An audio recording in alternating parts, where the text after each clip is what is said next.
Unitate, unitate. Unitate, unitate, unitate. Unitate, unitate. Unitate, unitate. Jedność, jedność i miłość. Unitate, l'unité.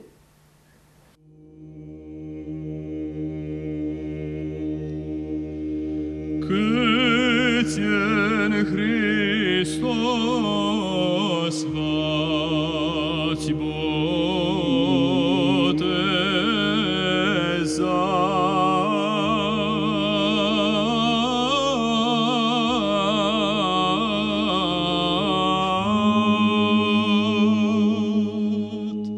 Romania has been an Orthodox country for centuries.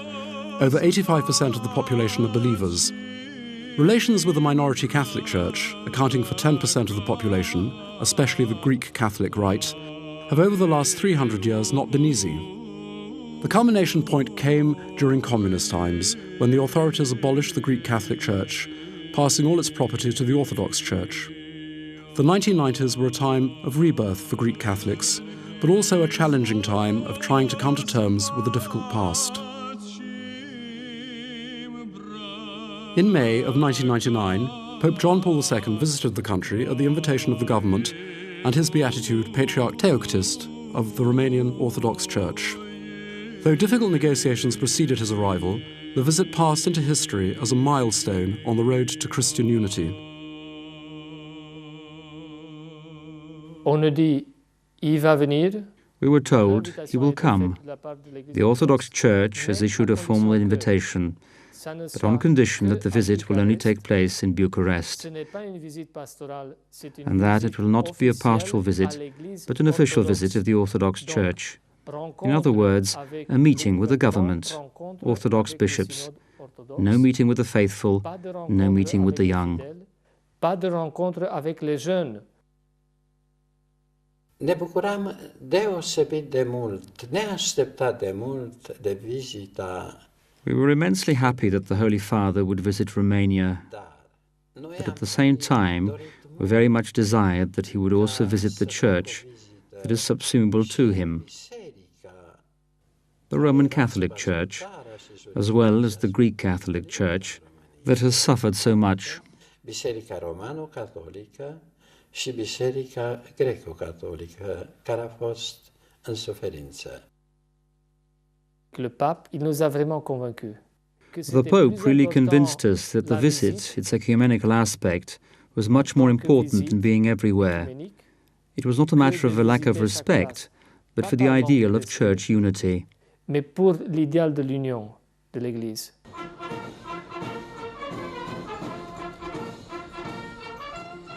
Et tout le monde a organisé des bus. Everybody organized themselves, trains and buses, to be present in Bucharest.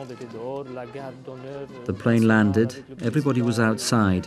The honor guard, the president, and all the bigwigs were there. They presented the Pope some soil to kiss.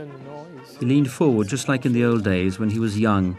Then he moved forward and began his speech. He began to speak in Romanian. Everybody was taken aback and delighted.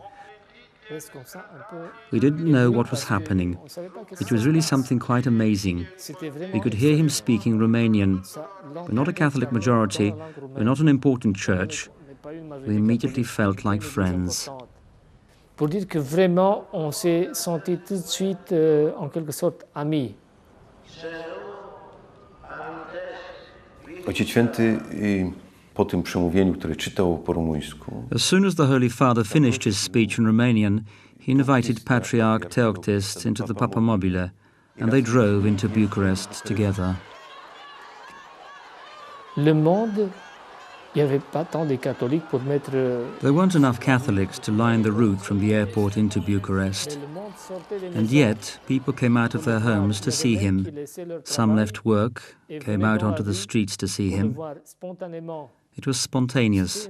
One could feel that it came from the heart. Le mouvement du peuple qui était là, c'est-à-dire le cœur des gens. Ils ont vu que c'était un homme malade. They saw an old man, advanced in years, with a walking stick, trembling a little, trying to smile, though he had difficulties walking. They said, "This is the Pope." They all expected a strong man who would say that this is Catholic territory. Nothing of the sort. Nothing of the sort.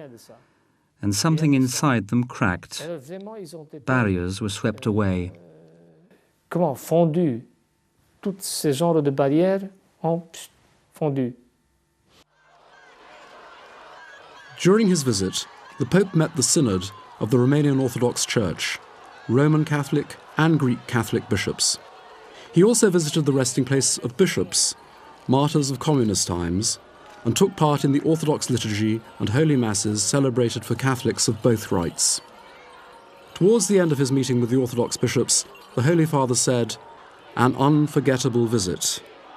It is here that I cross the threshold of hope."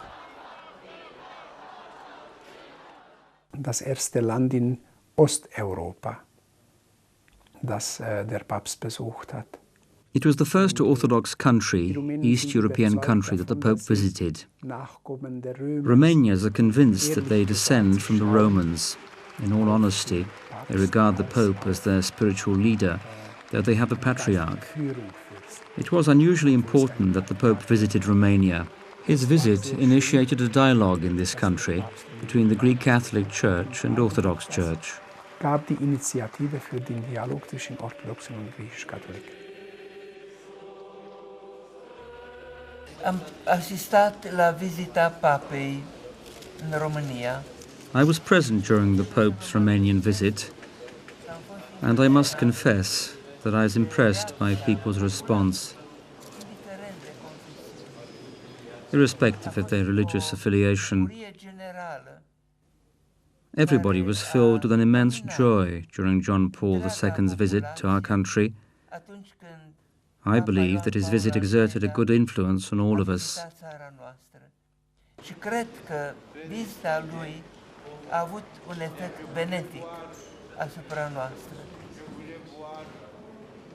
And the visit was for me like 3 days of grace, part of heaven for a while, because everybody was gentle with the others and so on. Through this visit, the Catholic community in its both rites, Latin and Byzantine, Greek Catholic, has been recognized as a real church. For many, the most unforgettable impression of the papal visit to Romania was the call for unity, the call for Unitate, the cry that went up from both Catholics and Orthodox believers during the Holy Mass, celebrated in Izvor Park at the end of the visit.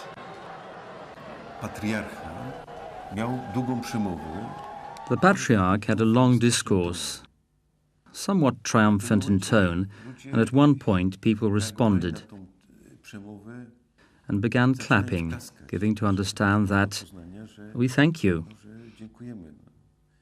It was a little faux pas, for it was quite clear that the Patriarch still had more to say, and in the context of a growing tension, the young began to cry out, "Unity and love." Zaczęli krzyczeć właśnie jedność i miłość.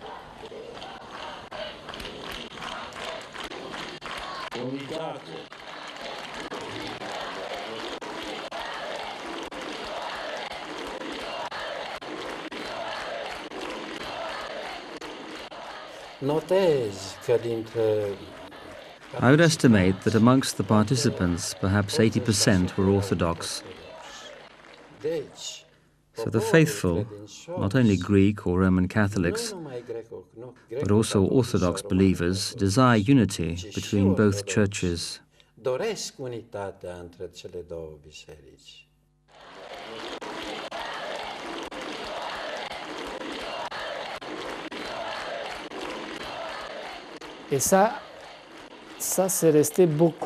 That image imprinted itself upon the Pope's memory. He talked about it during the Jubilee year, at the moment of the opening of the door into St. Paul's Basilica. This had not been planned. It was the voice of the people who began crying out spontaneously. The Pope answered the call as he always did, saying, "I understand. You ask for unity. It must come about swiftly, for we are in a hurry."